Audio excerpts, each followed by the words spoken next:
कहाँ पावे रे, अरे हाय रे भक्ति के मजा संगीना। भक्ति में कितना मजा है आप सभी मन तो जानते तो या रामायण करा था कितना अच्छा लागत है। तो क्या बोलना है, कहाँ पावे रे, ओ भक्ति के मजा संगीना। बोल श्री रामचंद्र की जय।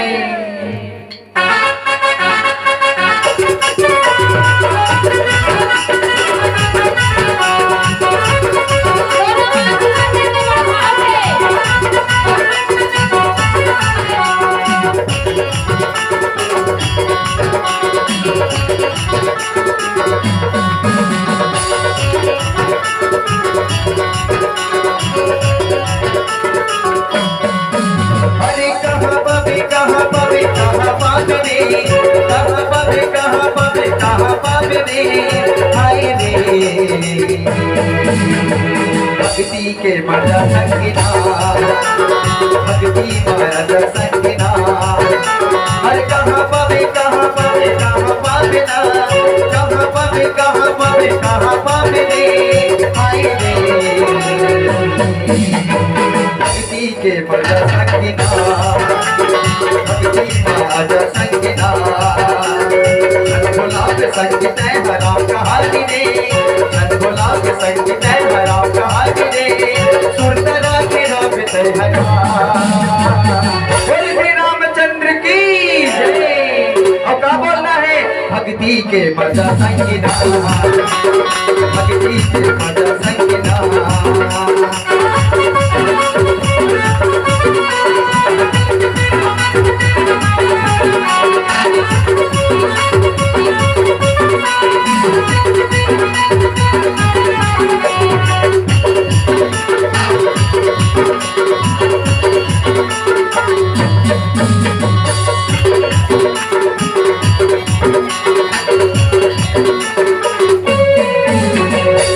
दुनिया भर के तोड़े बाते नाम बोले बाते नाम।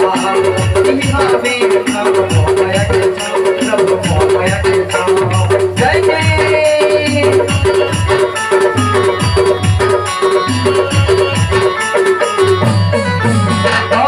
दुनिया भर के तोड़े बाते नाम प्रभु ले बाते नाम।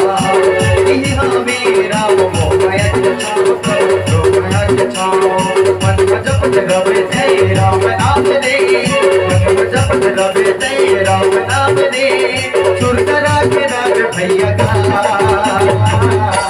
क्या बोलना है, जय जय श्री राम। और भक्ति के मजा संगीना, भक्ति मजा संगीना। अरे कहाँ पावे रे, कहाँ पावे रे, हाय रे भक्ति के मजा संगीना, भक्ति मजा संगीना।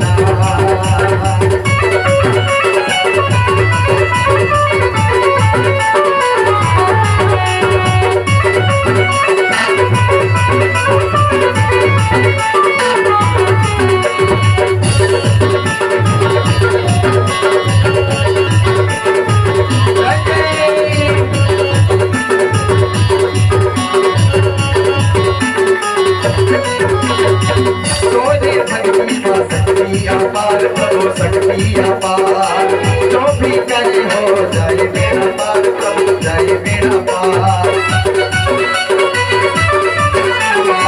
तोरे भक्ति में शक्ति अपार, प्रभु शक्ति अपार। जो भी करे हो जाए मेरा पार, प्रभु जाए मेरा पार। हरि गुण गान संगीत आज ना, हरि गुण गान संगीत आज ना। दिल में बसाल संगीना, भक्ति के मजा संगीना, भक्ति मजा संगीना। हरे कहाँ पावे रे, कहाँ पावे रे, हाय रे भक्ति के मजा संगीना, भक्ति मजा संगीना।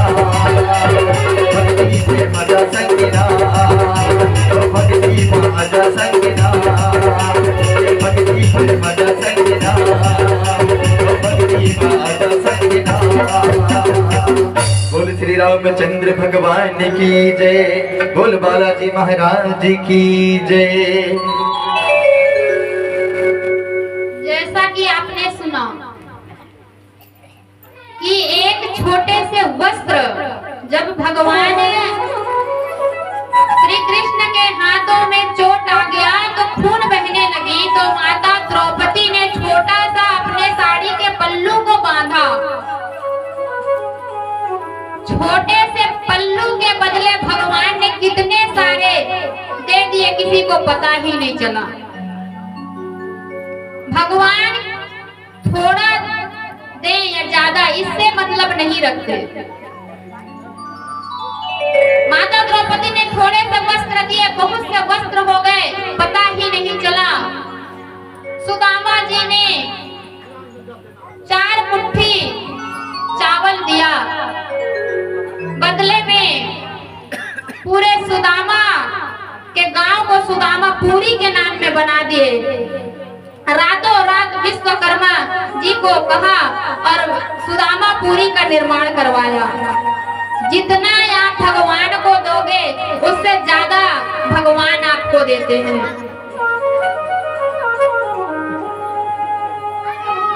भीष्म महाराज जी अपने 5 पांडवों को एक बार समझा रहे थे, राज धर्मान मोक्ष धर्मान।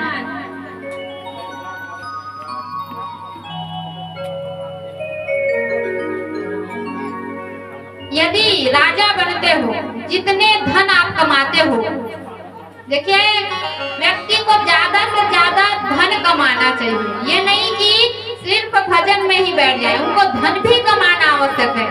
लेकिन हम जितना धन कमाना आवश्यक समझते हैं, धन कमाना आवश्यक है, खेती बाड़ी करना आवश्यक है, भोजन बनाना आवश्यक है, वैसे ही भगवान के नाम के गुणों को भी गाना हम लोग आवश्यक समझें। ये नहीं कि हम अब नाम के चक्कर में भगवान को ही भूल जाएं।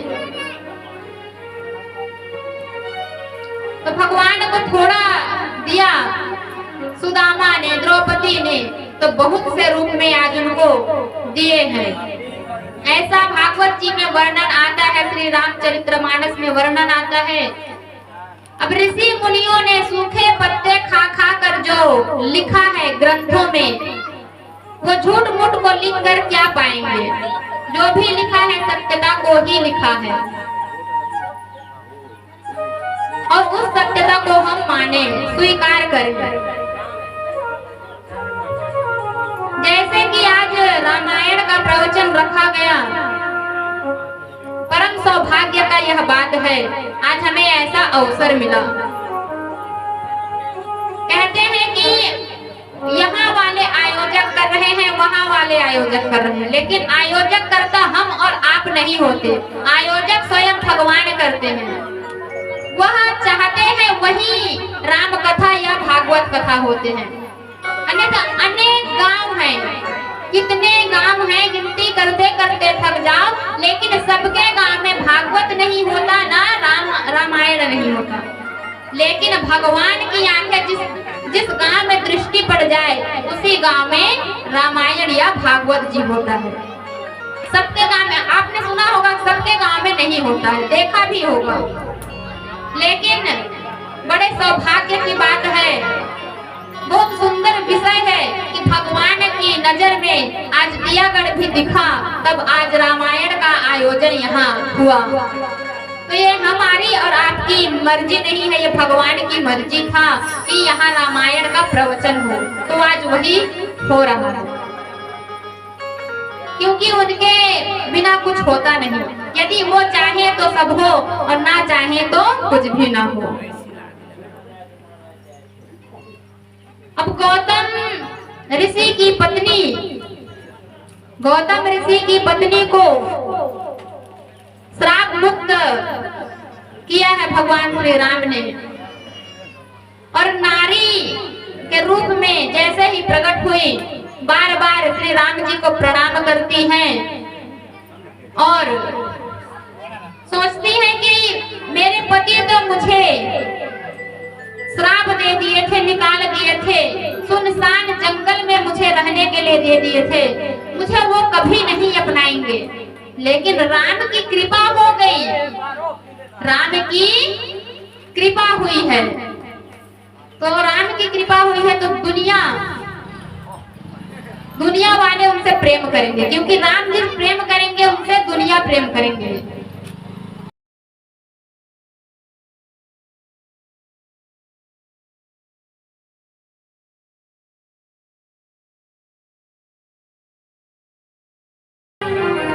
और रामचरित्र जो सुनते हैं, रामचरित्र जो सुनते हैं और रामचरित्र सुनकर यह कहते हैं कि हम लोग अघा गए और नहीं सुनना।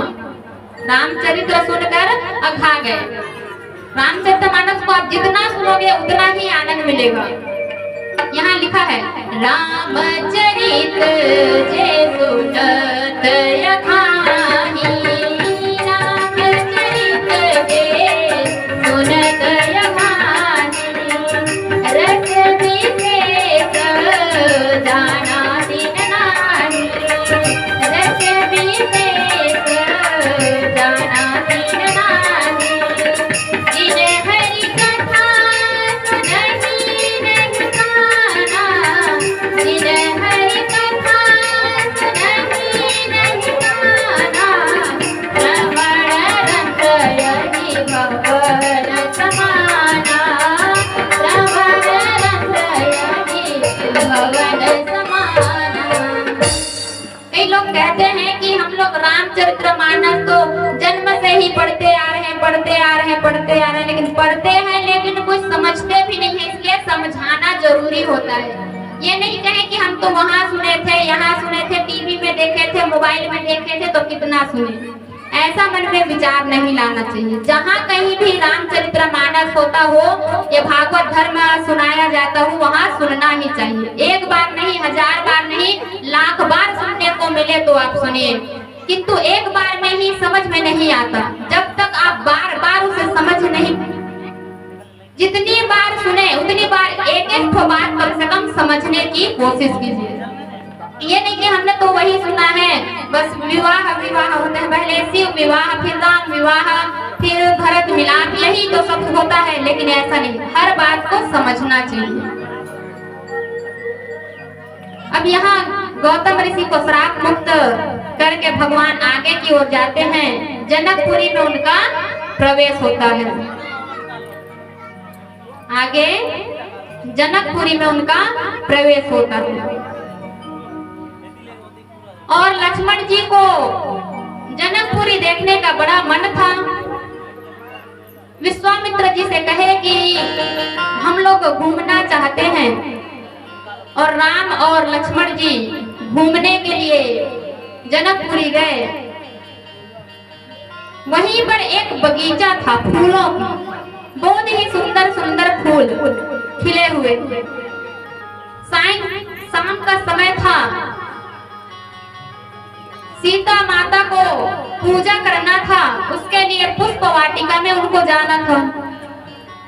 जैसे ही पुष्प वाटिका में आई और राम और सीता की नजर जब मिली, एक दूसरे को बहुत समय तक देखते रहे और कहा मेरा स्वयंवर होने वाला है, बस पति के रूप में मुझे यही मिल जाए, ऐसा सोचा। और एक दूसरे को टकटकी लगाकर देखे जा रहे हैं। जब एक दूसरे को देख रहे थे, सखियों ने कहा चलो स्नान ध्यान करके पूजा भी तो करना है, स्नान ध्यान करके पूजा भी तो करना है। अब इधर राम जी भी सोच रहे मैं पराई स्त्री को आज तक देखा नहीं हूँ, सबको अपनी बहन या माता के रूप में ही देखा हूँ। यदि इस स्त्री को मैंने देखा है तो मेरा भी मन में यही कामना है कि यही मेरी पत्नी बने। अब उनके मन में भी कामना आ गई माता सीता को पत्नी स्वरूप पाने का, और माता सीता को भी लगा कि मेरे पति के रूप में यही हो। अब माता पार्वती की पूजा करने के लिए माता सीता गई स्नान ध्यान फूल पकड़ के। और जो भी कोई भी लड़की यदि जिसका विवाह नहीं होता है तो एक बाबा तुलसीदास जी ने बहुत ही सुंदर लिखा है, उस मंत्र को आप प्रातः स्नान करके शाम को स्नान करके उस मंत्र को आप जपेंगे तो निश्चित रूप से आपका विवाह होगा, ऐसा रामचरितमानस जी में लिखा है। और वही आज माता सीता जी वही कह रही हैं। जय जय श्री राम, जय जय श्री राम, जय जय श्री राम, जय श्री राधे, जय श्री राधे, जय श्री राधे। संगीतमय श्रीमद् भागवत कथा ज्ञान यज्ञ एवं श्री राम कथा एवं एक दिवसीय कथा प्रवचन के लिए आप हमारे इन नंबरों पर संपर्क कर सकते हैं और आप अपने गांव शहर में संगीतमय श्रीमद् भागवत कथा एवं राम कथा के लिए आप हमारे इन संगीत टीम के साथ में आप हमारा कार्यक्रम आप अपने गांव में करा सकते हैं। आप सभी को राधे राधे, धन्यवाद, जय श्री राधे। ऐसे ही इस मंत्र का जाप करने से विवाह की कामना पूर्ण होती है, मन वांछित वर मिलते हैं।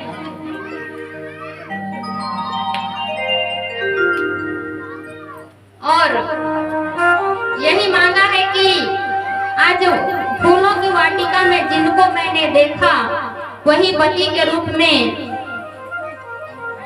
मुझे प्राप्त हो। माता पार्वती जी ने भी आशीर्वाद दिया और एक फूल की माला उनको उनके लिए छोड़ा है। अब इधर धनुष यज्ञ रखा है, धनुष यज्ञ रखा है। महान महान बहुत बड़े बड़े राजघराना के राजा लोग आए, राजकुमार लोग आए और उस धनुष को तोड़ने के लिए बहुत प्रयास किए। उन लोग को तो लगा था कि हम तो ऐसे ही उठा देंगे, उन लोग को लगा कि हम लोग तो इस धनुष को ऐसे ही उठा देंगे और गए एक ही हाथ में उठाने का प्रयास किया, तिल भर भी उठा नहीं पाए। तब दोनों हाथों से उठाने लगे, एक एक करके सभी योद्धाएं आने लगे, राजाओं आने लगे और सब उठाते उठाते थक गए, लेकिन कोई उठा नहीं पाया, कोई उठा नहीं पाया। तब जनक जी महाराज को बहुत ज्यादा क्रोध आया। क्रोध कैसे आया? कहा खड़े हो गए, अपने सिंहासन पर खड़े हो गए और कहा क्या इस क्षेत्र में कोई ऐसा वीर नहीं है जो मेरी पुत्री का वर्ण कर सके? क्या क्षत्रिय लोग क्षत्रियहीन हो गए हैं? किसी में इतनी शक्ति नहीं है कि कोई इस धनुष को तोड़ सके। जब डांटने लगे कि क्षत्रियहीन हो गए हैं तो लक्ष्मण जी तो क्षत्रिय हैं, उनको सहा नहीं गया, उनको सहा नहीं गया। खड़े हो गए, कहा कि मैं तो एक पहाड़ को भी चींटी की तरह पकड़ के फेंक सकता हूँ, ये धनुष क्या बात है। और जाने लगे धनुष तोड़ने, तो सभी ने उनको समझाया। विश्वामित्र जी ने पहले समझाया, कहा कि तुम्हारे बड़े भैया के होते हुए यदि तुम धनुष तोड़ोगे तो ये अच्छा विचार नहीं है। तो वह बैठ गए और गुरु के आदेशानुसार श्री रामचंद्र जी खड़े हुए, गुरु जी को प्रणाम किया, विश्वामित्र जी को प्रणाम करके धनुष तोड़ने के लिए गए। और जैसे ही धनुष के पास गए, जितने भी वहां योद्धा थे सब टुकुर टुकुर देखने लगे। कई लोग अपने पलके को पकड़कर देखने लगे, यदि हम इतने मल्ल पहलवान से कुछ नहीं हुआ, हम लोग से यदि कुछ नहीं हुआ तो इससे क्या होगा, ये तो बालक है अभी। सब देखने लगे और देखते ही देखते धनुष को ऐसा उठाया है और एक पल में ही दो टुकड़ा कर दिया। माता होने लगी, उनको खुश होने लगी कि बहुत सुंदर मुझे जो पति चाहिए था वही मुझे मिला। अत्यंत प्रसन्न हो रही है आज माता सीता। और वहीं परशुराम जी आते हैं, पार्थ को तो बहुत क्रोध करते हैं। फिर राम भगवान जी अपने स्वरूप का दर्शन कराते हैं तो वापस लौट के चले जाते हैं, बहुत सारा आशीर्वाद देके। फिर अब बात विमर्श हुआ और कहा कि सीता की एक बहन है, उसका भी विवाह लक्ष्मण जी के साथ हो जाए तो बहुत ही सुंदर है। तो कहा कि हमारे दो और बड़े भैया हैं, यदि उनसे पहले मैं कर लूं तो ये गलत है, इसलिए उनका जब तक विवाह नहीं होगा हम नहीं कर सकते। तभी माता सीता के जो चाचा थे उनकी दो पुत्री थी, मांडवी और श्रुतकीर्ति। तो विचार विमर्श करके महाराज दशरथ जी के पास निमंत्रण भेजा कि आप विवाह करना चाहते हैं, जैसा जैसा सोचे थे वैसा वैसा पत्रिका में लिखे और आमंत्रण किए, बारात लेकर आ जाइए। तब राम लक्ष्मण शत्रुघ्न भरत सभी दूल्हे के रूप में आज तैयार हुए हैं और बारात आते हैं और चारों भाई का विवाह होता है। श्री राम जी का विवाह माता सीता जी के साथ संपन्न होता है और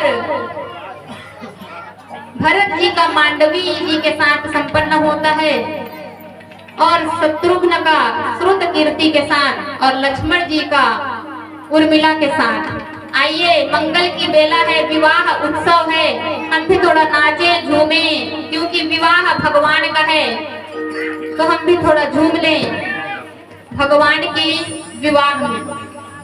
बड़े प्रेम से आइए, बोलिए श्याम रामचंद्र की।